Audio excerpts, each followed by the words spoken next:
Hello दोस्तों, good evening, नमस्ते, आदाब, सत श्री अकाल।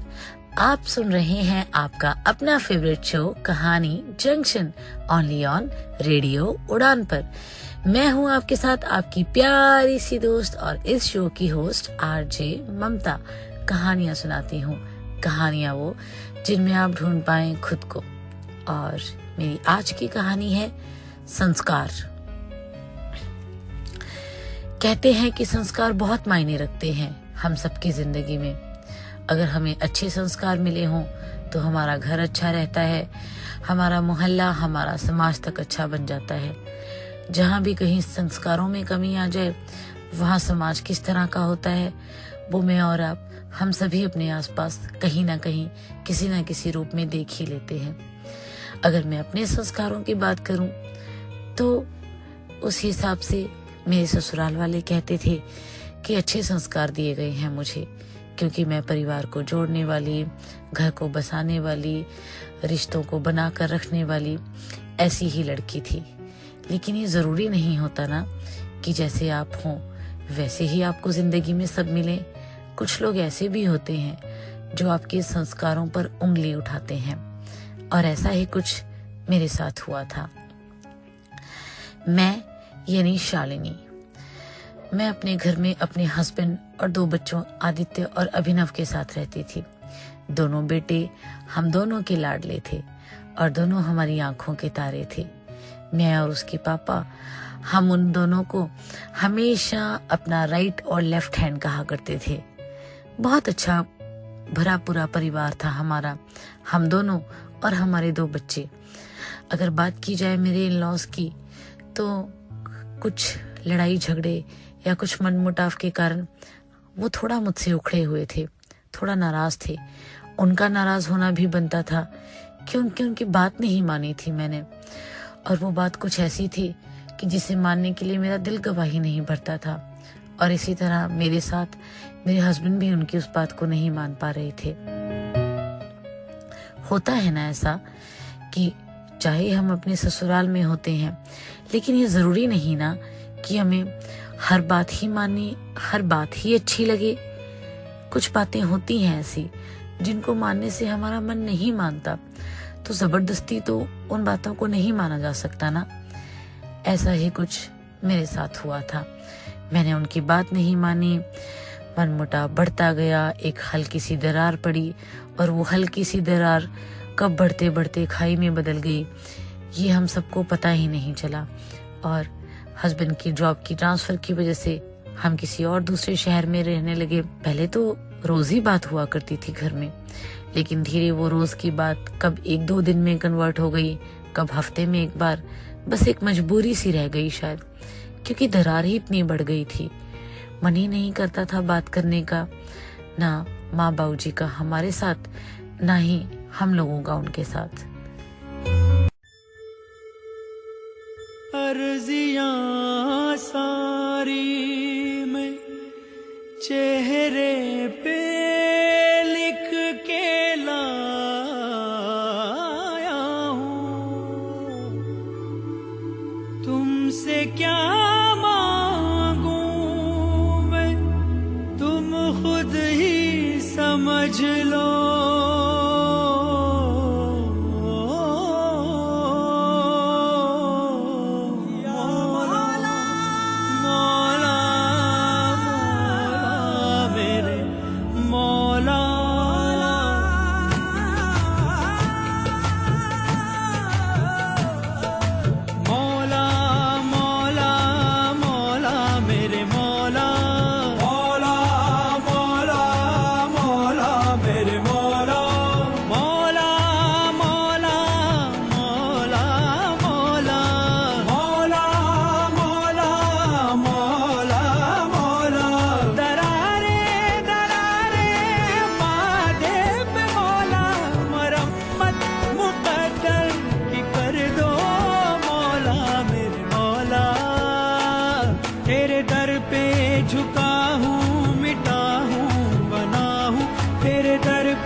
मुकद्दर की कर दो मौला।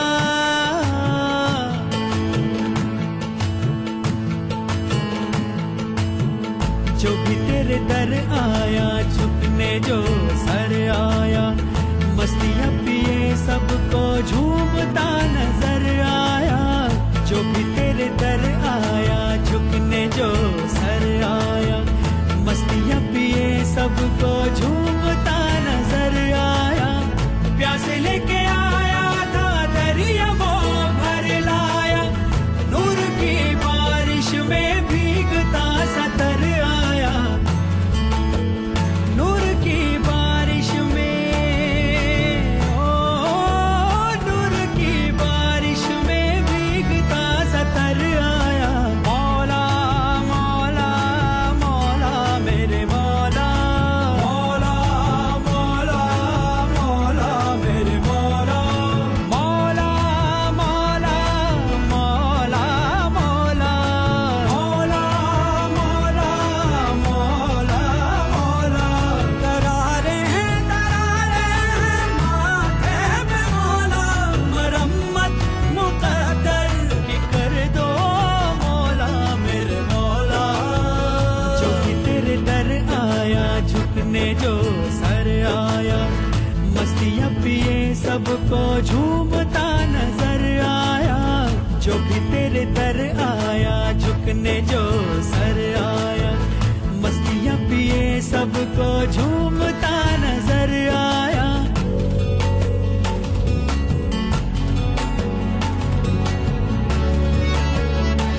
ओ एक खुशबू आती थी, ओ एक खुशबू आती थी, मैं भटकता जाता था।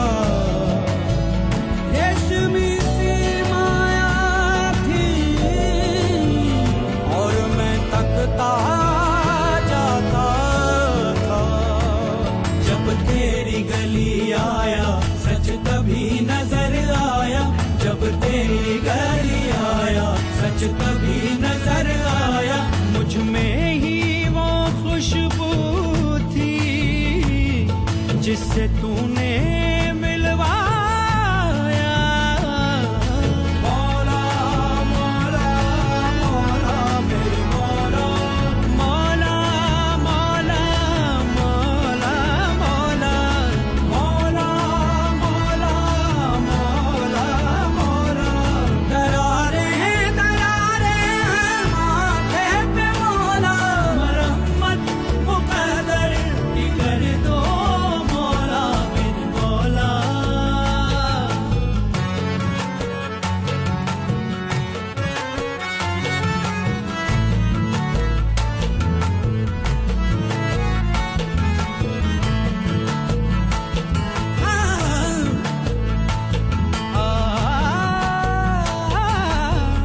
टूट के बिखरना मुझको जरूर आता है, ओ टूट के बिखरना मुझको जरूर आता है, पर न इबादत वाला शऊर आता है। सजदे में रहने दो अब कहीं ना जाऊंगा, सजदे में रहने दो अब कहीं ना जाऊंगा। अब जो तुमने ठुकराया तो सवर न पाऊंगा। मौला मौला मौला मेरे मौला, मौला मौला मौला मौला, मौला मौला मौला मौला। दरारे हैं माथे पे मौला, मरम्मत मुकद्दर की कर दो मौला मेरे मौला। सर उठा के मैंने तो कितनी ख्वाहिशें की थी, कितने ख्वाब देखे थे कितनी कोशिशें की थी। जब तू रूबरू आया, जब तू रूबरू आया नजर ना मिला पाया, सर झुका के एक पल में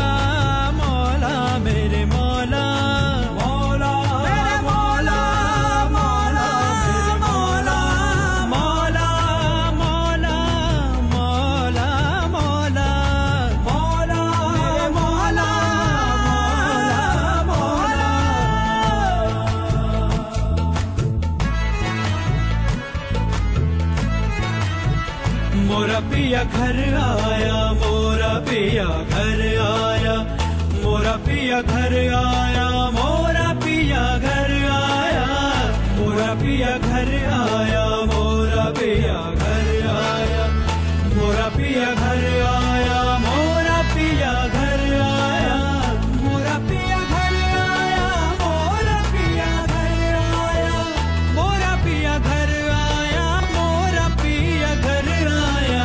मौला मौला मौला मेरे मौला, मौला मौला मौला मेरे मौला, मौला मौला मौला मौला मेरे मौला, मौला मौला मौला मेरे मौला, मौला मौला मौला मेरे मौला।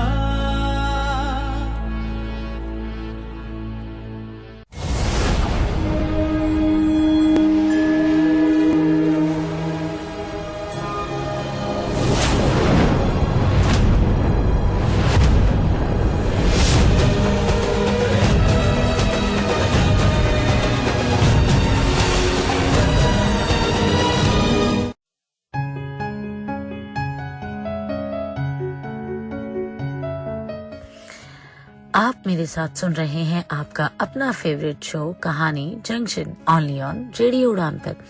और हमारी आज की कहानी है संस्कार। कहानी में आपने अब तक सुना कि किस तरीके से शालिनी अपने दोनों बेटों आदित्य, अभिनव और अपने हस्बैंड के साथ अपने घर पर रहती हैं। किसी वजह से मनमुटाव है उनका उनके ससुराल के साथ, और अब उनकी बात बस ना के ही बराबर उनसे होती है। तो क्या ये मनमुटाव कभी दूर होगा? सुनते हैं आगे। अरे, इतनी बातें कर ली मैंने आपसे, लेकिन अपने हस्बैंड के बारे में बताना तो भूल ही गई। मेरे हस्बैंड अमन दिल के बहुत अच्छे हैं। किसी को बुरा बोलना तो दूर, वो किसी के बारे में बुरा सोच भी नहीं सकते, और उनकी नीयत में कोई भी शक नहीं कर सकता। हमेशा हंसमुख, बच्चों का ध्यान रखने वाले, उनके साथ फ्रेंडली बिहेव रखने वाले, इसी तरह के हैं अमन। हम लोग सुबह उठते, मैं अमन के ऑफिस जाने की तैयारी, बच्चों को स्कूल भेजने की तैयारी करती, और उसके बाद घर के ढेरों काम, वो तो आप जानते ही हैं ना। वो निपटाते निपटाते कब शाम हो जाती और वो सब घर आ जाते, और फिर से हमारा घर चहकने लगता। मेरे बच्चे भी बहुत खुश थे हमारे साथ, और बहुत ही वैल्यू करते हैं वो अपने पेरेंट्स की। लेकिन आज हमारा घर थोड़ा अलग सा है। कुछ अजीब सी हवाएं जैसे चल रही हैं हमारे घर में, कारण कि अमन के मामा जी आने वाले हैं। अमन के मामा जी, अमन ने बताया था मुझे कि जब उनकी एजुकेशन हो रही थी तो ग्रेजुएशन, मास्टर्स और कोचिंग के टाइम वो अपने मामा जी के घर पे रहे थे। मामा जी की नई नई शादी हुई थी, और उसके बाद शादी के कुछ ही दिनों बाद अमन भी वहां रहने लग गए। बहुत प्यार था उनका मामा जी और मामी जी के साथ, और इस बात में भी कोई दो राय नहीं कि वो दोनों भी उन्हें बहुत चाहते थे। अपने बच्चों की तरह ट्रीट करना, उनके साथ अच्छे से रहना, उन्हें अच्छे से रखना। कौन ही करता है ना आज के वक्त में ऐसा, लेकिन उन्होंने किया था। और इस बात का एहसान अमन आज भी मानते हैं। वो आज भी मामा जी के बच्चों को महंगे गिफ्ट्स भेजते रहते हैं और उनसे बातें भी करते हैं, लेकिन मामा जी, उनसे अमन की बात नहीं होती। और ये बात है, उन्होंने अमन को कभी गिफ्ट्स देने से या बच्चों से बात करने से रोका नहीं, लेकिन उन्होंने मना भी नहीं किया। बस कुछ इसी तरीके का दरारों भरा सा रिश्ता चल रहा है उनके साथ।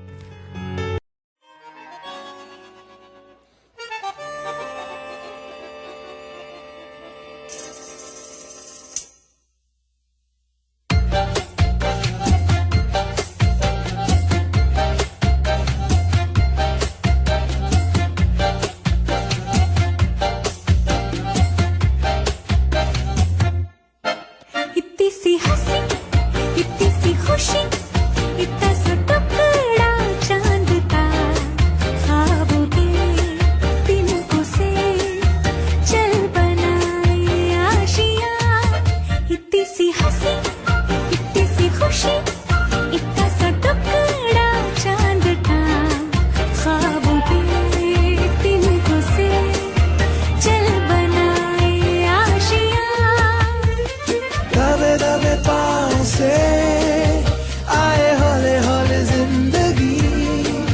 होठों पे उंगली चढ़ा के हम ताले लगा के चल गुमसुम तराने चुपके गाए आधी आधी बात ले आजा दिल की ये ज़मीन थोड़ा सा तेरा सा होगा थोड़ा मेरा भी होगा अपना ये आशिया इतनी सी हंसी इतनी सी खुशी इतना सा टुकड़ा चांद का आओगे दिन उसे चल बनाए आशिया ना हो चार दीवारें फिर भी झरोखे खुले बादलों के हो पर्दे शाखे हरे पंखा झले ना हो कोई तकरारे हर मस्ती कहा के चले प्यार के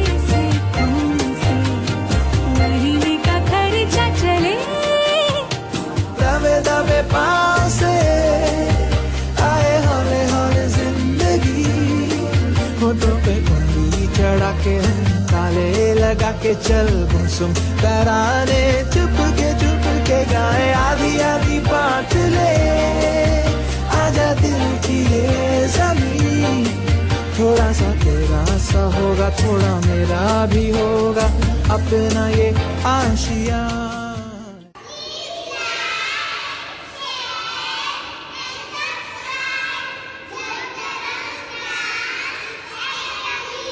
इतनी सी हंसी इतनी सी खुशी इतना सा टुकड़ा चांद का खाओगे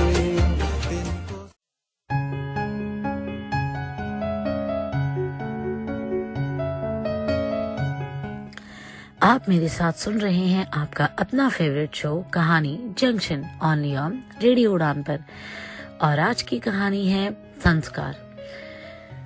कहानी में अब तक आपने सुना कि किस तरीके से अमन अपने मामा जी के एहसान का बदला चुका रहा है क्योंकि उसने पढ़ाई की है अपने मामा जी के घर में रहकर अपने मामा जी के बच्चों से भी बात करता है लेकिन कहीं ना कहीं उनके मामा जी से भी मनमुटाव है। तो अब सुनते हैं आगे। रात हो गई है, मैं और अमन बिस्तर पर करवटें बदल रहे हैं और हम दोनों ही नहीं सोए। कुछ नमी मेरी आंखों में है और कुछ नमी अमन की आंखों में भी है क्योंकि बताया था ना आपको अगली सुबह मामा जी आने वाले हैं। बहुत दिनों बाद आ रहे हैं वो हमारे घर पे। बहुत दिनों क्या, बहुत सालों बाद आ रहे हैं वो हमारे घर पे। पहले उनसे लड़ाई हो गई थी हमारी, तब उन्होंने कहा था कि मैं एक दिन जरूर आऊंगा और जब मैं आऊंगा तब मैं अपने और पराई के बीच फर्क बताऊंगा। ये बात बार बार मुझे याद आ रही थी, इसकी वजह से आंखों से बार बार आंसू बह रहे थे। ऐसा लग रहा था कि ये जो शांति है ये किसी तूफान के आने की शांति है। मैंने अमन को यही बोला, अमन प्लीज आप रोक दो ना उन्हें यहाँ आने से। तो वो भी मेरी तरह परेशान होकर बोले, तुम ही बताओ ना मैं कैसे रोकूं उन्हें, वो मेरी माँ के भाई हैं। तुम जानती हो ना कि माँ तो पहले ही हमसे गुस्सा हुई बैठी हैं। अगर मैं अब इन्हें भी आने से मना कर दूं तो फिर और माँ और ज्यादा गुस्सा हो जाएंगी। और ये भी तो हो सकता है ना कि जो हम सोच रहे हैं वैसा कुछ भी ना हो। तुम प्लीज आराम से सो जाओ, कुछ नहीं होता। हम दोनों सो गए। सुबह उठे तो बच्चे कॉलेज जाने के लिए तैयार हो रहे थे। मैंने अमन को कहा कि अमन बच्चों को कहीं भेज दें क्या, उनको ना रहने दे हम यहाँ पर। तो अमन बोले, नहीं नहीं शानवी, बच्चों को हम कहीं नहीं भेजेंगे। अब हमारे बच्चे बड़े हैं, उन्हें पता होना चाहिए कि हमारे घर पे कौन आ रहा है और अगर कोई बात भी होती है तो सब कुछ उनके सामने होना चाहिए क्योंकि अब हमारे बच्चे मैच्योर हैं और तुम्हें उन्हें अच्छे संस्कार दिए हैं। मैं जानता हूँ कि सब अच्छा ही होगा। प्लीज तुम भी सुबह सुबह पॉजिटिव रहो और बिल्कुल परेशान मत हो। मुझे हौसला देकर वो ऑफिस चले गए, बच्चे भी कॉलेज चले गए। बता दिया था हमने उन्हें कि मामा जी आने वाले हैं। बच्चे बहुत एक्साइटेड थे। अभिनव और आदित्य बार बार यही पूछ रहे थे कि मम्मा कौन से मामा जी आने वाले हैं। हमें दादू दादी का तो पता है, लेकिन हमारे कोई मामा जी भी हैं, ये तो हमें आज पता लगा। और वो इतने टाइम क्यों नहीं आए हमारे पास। तो मैंने कहा बेटा सब लोग अपनी अपनी लाइफ में बिजी है ना, उनको नहीं वक्त लगा होगा, बट कोई बात नहीं, जब वो तुमसे मिलेंगे तुम खुद ही उनसे पूछ लेना। ये कहकर मैंने उन्हें कॉलेज भेज दिया। लेकिन मैं भी बहुत डर रही थी, नहीं जानती थी कि शाम को क्या होगा, कैसा तूफान आ जाएगा मेरी जिंदगी पर। बहुत घबराहट हो रही थी मुझे। बहुत शांत रहने वाली लड़की थी मैं, लेकिन आज शांति न अमन के दिल में और न ही शायद ये शांति हमारे घर में रहने वाली थी। ऐसा लग रहा था कि शांति से पहले का कोई तूफान आने वाला है।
जो नहीं है तो कुछ भी नहीं है, ये माना कि महफिल जवां है, हंसी है। तू जो नहीं है तो कुछ भी नहीं है, ये माना कि महफिल जवां है, हंसी है। तू जो नहीं है तो कुछ भी नहीं है।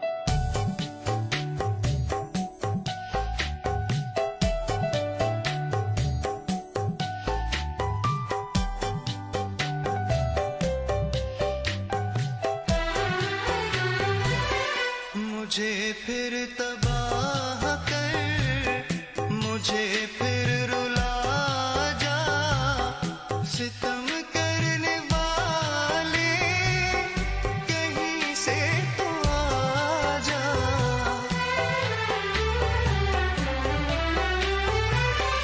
मुझे फिर तबाह कर, मुझे फिर रुला जा, सितम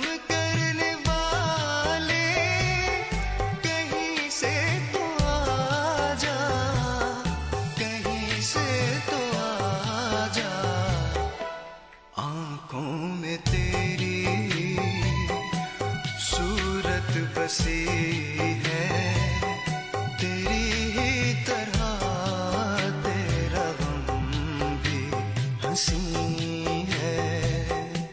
तू जो नहीं है तो कुछ भी नहीं है, ये माना कि महफिल जवां है, हंसी है।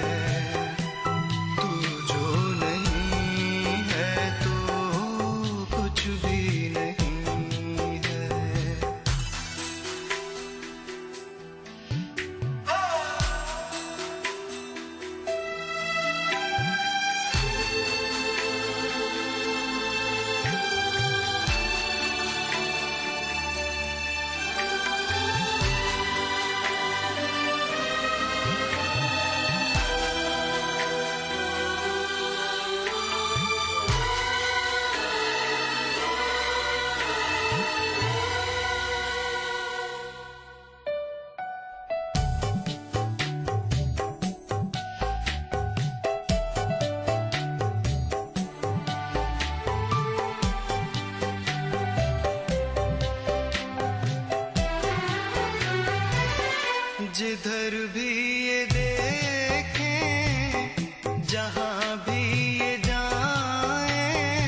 पागल निगाहें, मैं जिंदा हूँ लेकिन कहाँ जिंदगी है, मेरी जिंदगी तू कहाँ खो गई है।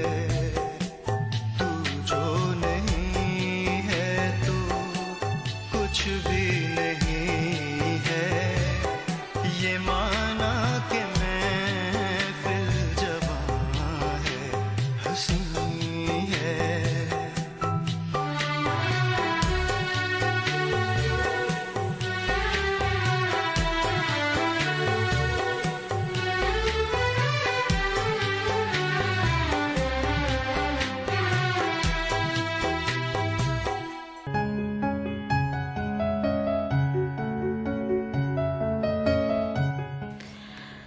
आप मेरे साथ सुन रहे हैं आपका अपना favourite show Kahani Junction, only on radio Udaan पर। और आज की कहानी है संस्कार। कहानी में अब तक आपने सुना कि किस तरीके से शानवी और अमन अपने घर पे आने वाले अपने मेहमान मामा जी के आने से बहुत परेशान हैं, क्योंकि उन्हें लगता है कि उनके आने से शायद उनकी जिंदगी में कोई तूफान आ जाएगा या कोई उथल पुथल हो जाएगी।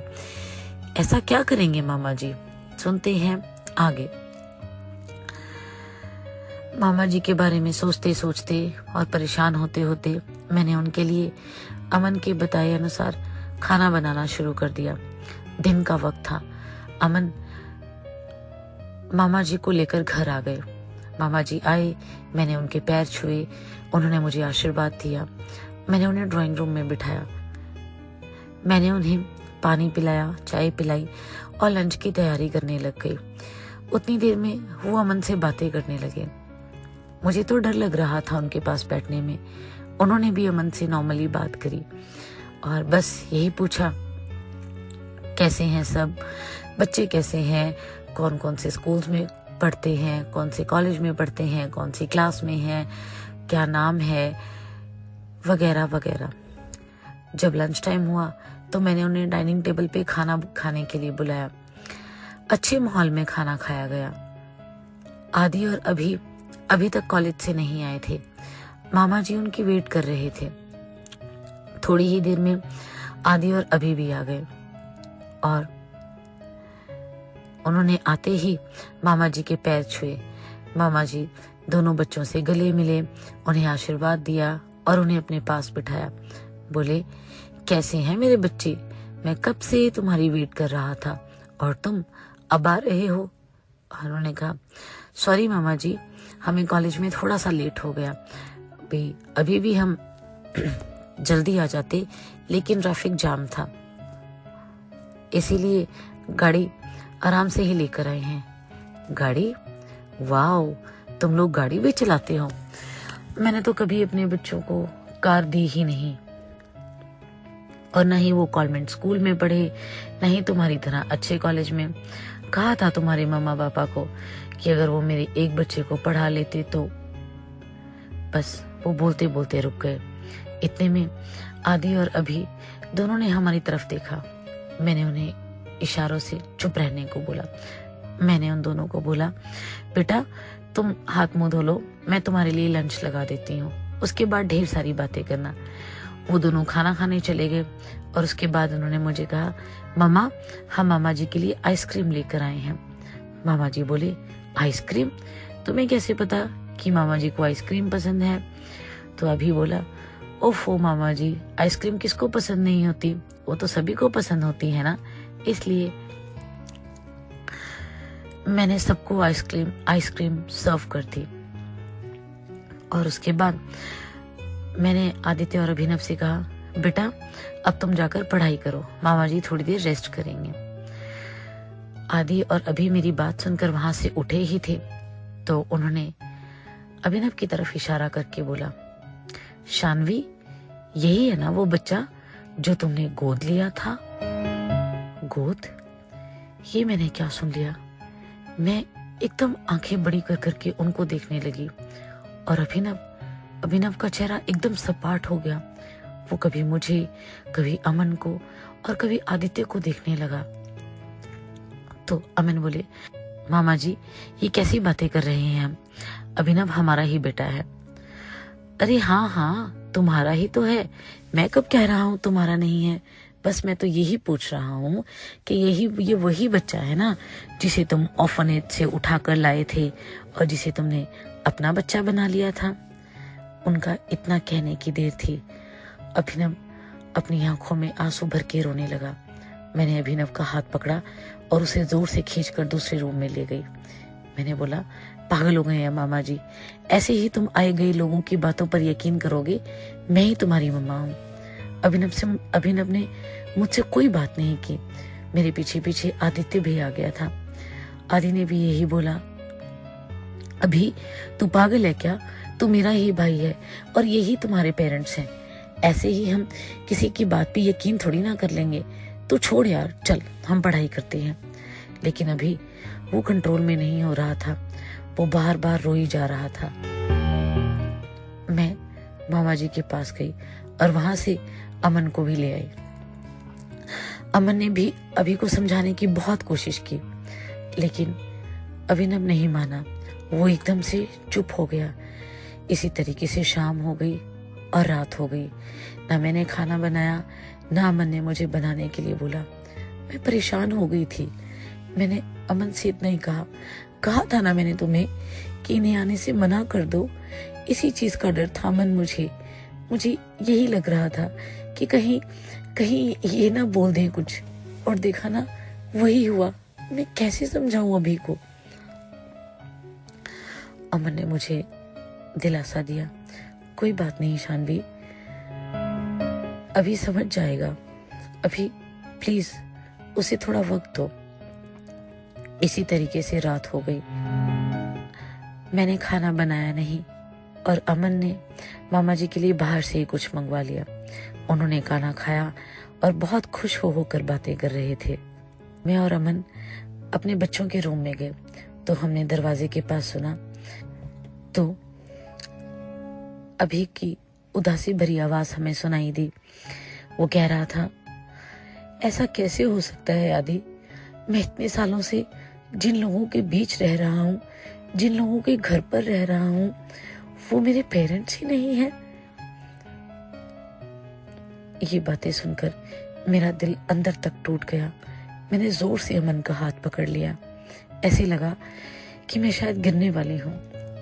तभी मुझे आदित्य की आवाज सुनाई दी, कम ऑन अभिनव, वो हमारे पेरेंट्स हैं यार, तू कैसे उन पे डाउट कर सकता है। मुझे तो अभी तक बिल्कुल इस चीज का रियलाइजेशन नहीं हुआ, और तुम्हें क्यों लग रहा है ऐसा। तुम प्लीज मम्मा पापा की बात सुनो। मैं अंदर चली गई। मैंने अभिनव को जोर से पकड़ा और कहा, हाँ बेटा, तुम्हें क्यों लग रहा है कि मैं तुम्हारी मम्मा नहीं, मैं ही तुम्हारी मम्मा हूँ और यही तुम्हारे पापा है। जो इंसान कभी हमारे घर नहीं आया वो सालों बाद आ रहा है और ये सब बोल रहा है, तो तुम क्या उनकी बात मानोगे। प्लीज अभी, ऐसा कुछ नहीं है, ट्रस्ट मी। अभी ने मेरा हाथ छुड़ाया और बिस्तर पे जाके सो गया। अमन ने मुझे बाहर आने का इशारा किया और हम उन दोनों को वहीं छोड़कर आ गए।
क्षण से जो टूटे कोई सपना, जग सुना सुना लागे, जग सुना सुना लागे, कोई रहे ना जब अपना।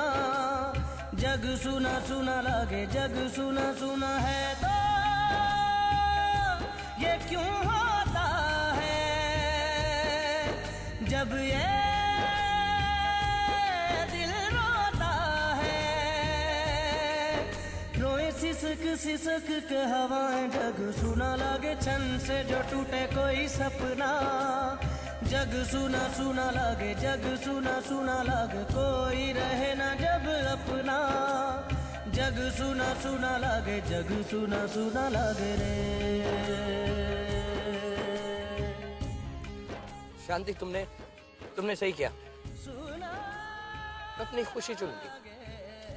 और ये मत सोचना कि मेरा दिल टूट गया ना। मैं खुश हूं, मैं खुश हूं क्योंकि तुम खुश हो। लेकिन वो मेरा साहब से जरूर कह देना कि इस बार मैंने उन्हें छोड़ दिया सिर्फ तुम्हारी खातिर। हाँ, इस बार कहीं किसी जन्म में उनका मुझसे फिर पाला पड़ गया ना तो आप मुनियादार या नाराज कला माइंडेड।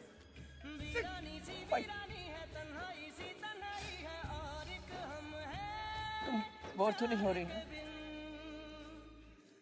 थैंक्स। छन से जो टूटे कोई सपना। जग सुना सुना लागे, जग सुना सुना लागे, कोई रहे ना जब अपना। जग सुना सुना लागे, जग सुना सुना लागे रे।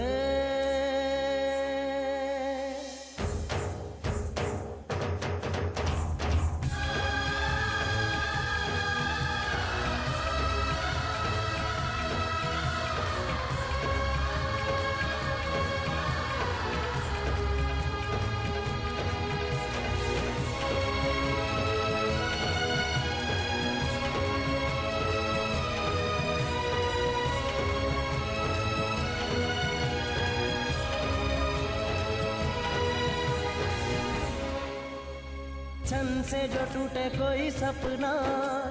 जग सुना सुना लागे, जग सुना सुना लागे, कोई रहे ना जब अपना। जग सुना सुना लागे, जग सुना सुना लागे रे। सुना लागे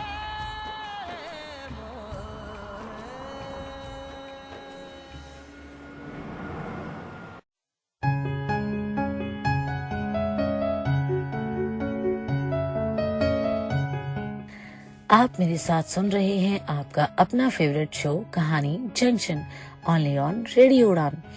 और आज की कहानी है संस्कार। कहानी में अब तक आपने सुना कि किस तरह से मामा जी अमन और शानवी के घर आते हैं, उनके बच्चों से मिलते हैं और उनके एक अडॉप्टेड बेटे को बताते हैं कि तुम्हें अडॉप्ट किया गया है, जिसकी वजह से वो बच्चा बहुत परेशान हो जाता है और शानवी और अमन भी परेशान हो जाते हैं। अब सुनते हैं आगे। हम दोनों रूम में बैठ गए। एक दूसरे से बात करने का बिल्कुल भी मन नहीं हुआ। मुझे याद आया वो वक्त कि कैसे शादी को 2 साल हो गए थे और मैं प्रेग्नेंट नहीं हो रही थी। मेरी फैमिली और सब लोग बार बार मुझे प्रेशराइज कर रहे थे। हमने डॉक्टर्स को भी दिखाया। डॉक्टर्स ने यही कहा कि सब रिपोर्ट्स नॉर्मल हैं, लेकिन बच्चा कब होगा ये भगवान के ऊपर ही है ना। हम तो ये बात जानते थे, लेकिन माँ और बाबूजी को ये बात कैसे समझाते। तभी मामा जी हमारे घर आए थे। मामा जी ने कहा कि मेरा बच्चा छोटा है, तुम उसे अडॉप्ट कर लो। उसे अडॉप्ट कर लो, ये बात मुझे पसंद नहीं आई। मैंने अमन को मना कर दिया कि नहीं अमन, हम उनका बच्चा क्यों अडॉप्ट करें। उनके घर में कौन सा किसी चीज की कमी है। अगर हमें अडॉप्ट ही करना है तो हम वो बच्चा लेंगे जो अनाथ आश्रम में हो, जिसका असल में कोई नहीं, क्योंकि वो एक इनकम्प्लीट बच्चा होगा और हम दोनों भी इनकम्प्लीट पेरेंट्स हैं, तो वो हम दोनों को पूरा कर देगा। प्लीज अमन, अगर हमें अडॉप्शन करनी ही है तो हम ऑर्फनेज से करेंगे। अमन भी मेरी बात से एग्री हो गई, लेकिन माँ और बाबूजी वो दोनों गुस्सा हो गए। वो एडॉप्शन के लिए तो राजी थे, लेकिन सिर्फ और सिर्फ मामा जी के बच्चे की, ऑर्फनेज के बच्चे के लिए वो बिल्कुल भी राजी नहीं थे। उन्हीं दिनों अमन की ट्रांसफर हो गई। हम घर से दूर चले गए और हमने एक बच्चा अडॉप्ट कर लिया और उसका नाम रखा अभिनव। अभिनव बहुत अच्छा था। उसकी किलकारियाँ, उसकी आवाज़ें, उसकी चीखें, उस सब ने हमारा घर रोशन कर दिया। और मुझे ये एहसास ही नहीं हुआ कि अभिनव एक अडॉप्टेड बच्चा ही था। इसी तरीके दो साल बीत गए और तब मैं अचानक से प्रेग्नेंट हो गई। जब डॉक्टर ने बताया तो ना मुझे यकीन हुआ ना ही अमन को, लेकिन फिर भी खुश थे हम। हमारी जिंदगी में आदित्य आया। हमने दोनों में कभी कोई कमी नहीं रखी, लेकिन हाँ, मेरा ससुराल मेरी इस बात की वजह से नाराज जरूर हो गया था। यही सोचते सोचते कब सुबह हो गई मुझे पता ही नहीं चला और मैं आदि और अभी के रूम में चली गई। तभी मैंने देखा कि वहां पर अभी नहीं था। मैंने आदित्य को जोर जोर से हिलाकर उठाया। आदि, अभी कहाँ है? वो नींद भरी आंखों से बोला, माँ यहीं पे होगा ना, कहाँ जाएगा सुबह ही सुबह। नहीं बेटा, मैं उसे सब जगह ढूंढने के बाद तुम्हें पूछ रही हूँ। प्लीज, तुम्हारे साथ सोया था। तुम इतने बदतमीज हो कि तुम्हें यही पता नहीं लगा कि अभिनव कहाँ चला गया। मैं उसे बोलने के बाद जोर जोर से शोर मचाने लगी। अमन को बुलाया। अमन ने मुझे यही समझाया, कोई बात नहीं शानवी, मॉर्निंग वॉक पे गया होगा, आ जाएगा, प्लीज परेशान मत हो। लेकिन उनकी आंखों में नमी मैं देख चुकी थी। मैं जानती थी कि अमन भी बहुत डर गए हैं। सुबह से दिन हो गया, दिन से शाम हो गई। हमने FIR करवाई। अभी की हर दोस्त, कॉलेज दोस्त, ट्यूशन, कोचिंग, सब जगह पता करवाया, लेकिन अभी का कहीं कुछ पता नहीं था। उधर मामा जी जोर जोर से अपने परिवार वालों से बातें कर रहे थे और खुश रह रहे थे, जैसे हमें ये एहसास करवा रहे थे कि जो उन्होंने कहा था कि एक दिन आऊंगा और अपने पराये में फर्क बताऊंगा, शायद यही करने आए थे वो, और यही किया भी उन्होंने। मेरा रो रो कर बुरा हाल हो गया था। मुझे सांस ही नहीं आ रहा था। शाम से रात हो गई और अभी का कहीं पता नहीं था और हम सुबह से वैसे के वैसे ही बैठे हुए थे। तभी थोड़ी देर में देखा कि अभिनव घर आया और मामा जी, आओ बेटा, आ गए तुम? कहाँ गए था मेरा बच्चा? आ जाओ, बैठो मेरे पास। अभिनव मामा जी के पास बैठ गया। मैंने अभिनव को जोर से एक चांटा लगाया और मैं उसे बोली, कहाँ गए थे तुम? तुम्हें पता नहीं लगता है? ऐसे जाता है क्या कोई सुबह से लेकर शाम तक बिना बताए अपने घर से? तुम्हें कितनी बार बताऊं मैं एक ही बात कि मैं ही तुम्हारी मम्मा हूँ और यही तुम्हारे पापा है। तुम्हें इनकी बातें सुनने में ज्यादा मजा आता है और हमारी बातों में नहीं।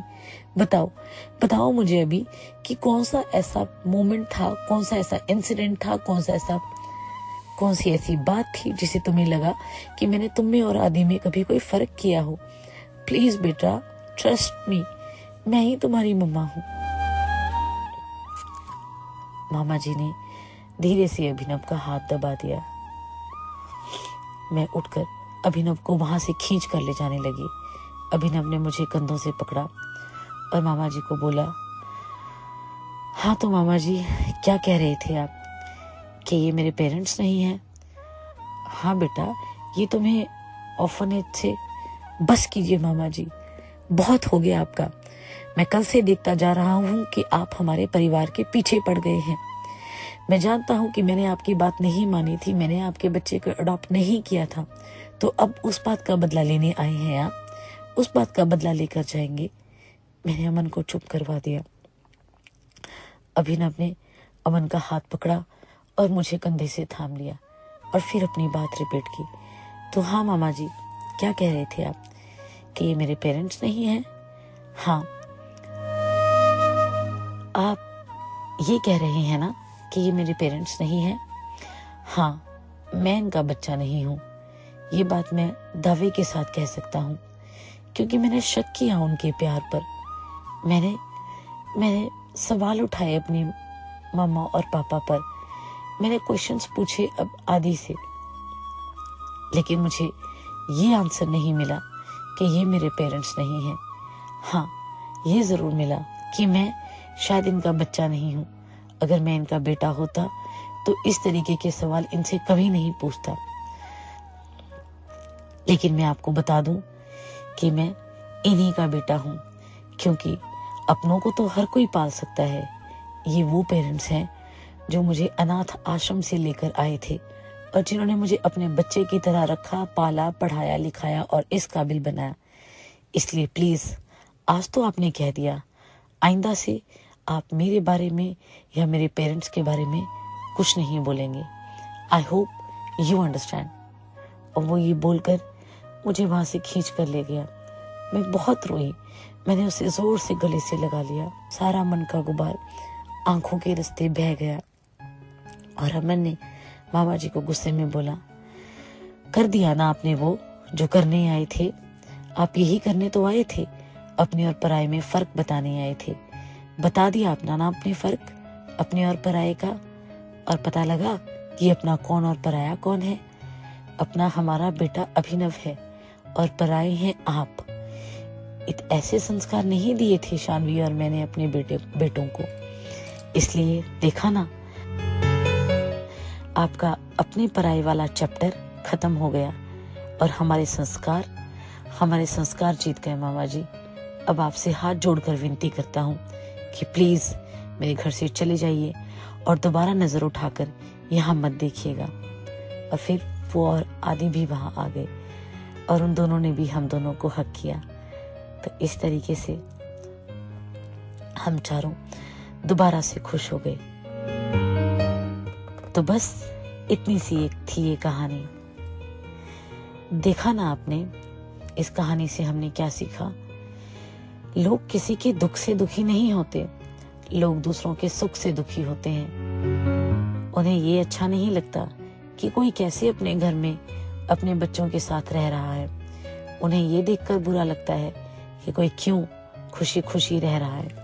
इसलिए ऐसे रिश्तेदारों से बचकर रहें और अपने बच्चों का, अपने हस्बैंड और अपनी वाइफ का साथ दें और हमेशा अपनी फैमिली में खुश रहें। मुझे दीजिए इजाजत। उम्मीद करती हूँ आपको ये कहानी पसंद आई होगी। मिलते हैं फिर किसी नेक्स्ट कहानी में। तब तक सुनते रहिए आपका अपना favourite show Kahani Junction, only on radio Udaan पर। So bye bye, good night, take care, शब्बा खैर।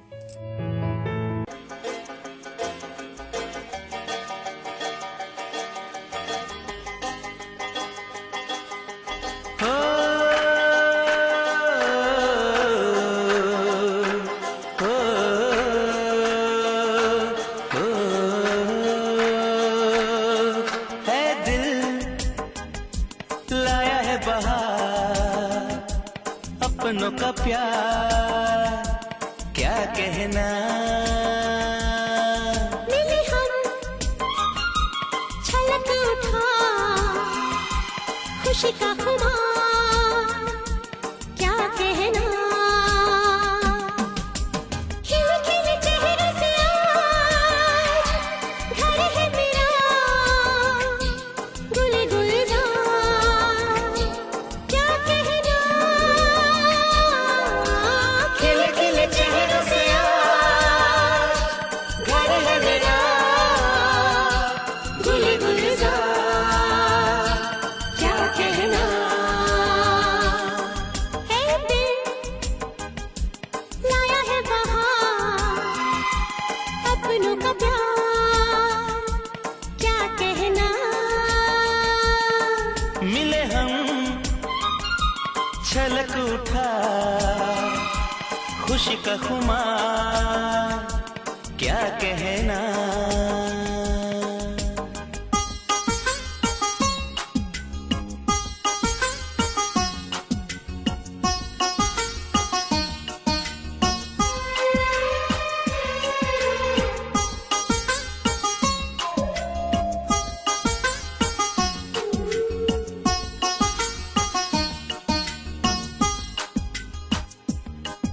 हम तुम यूं ही मिलते रहे,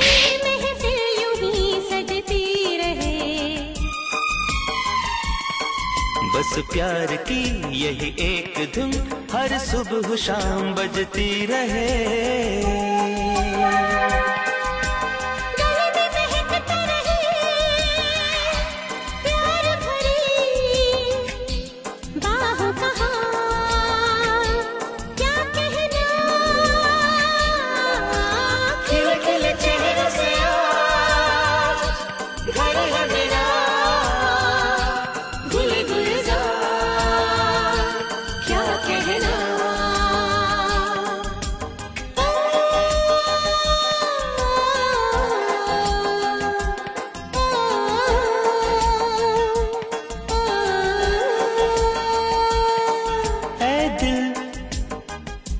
लाया है बहार अपनों का प्यार, क्या कहना।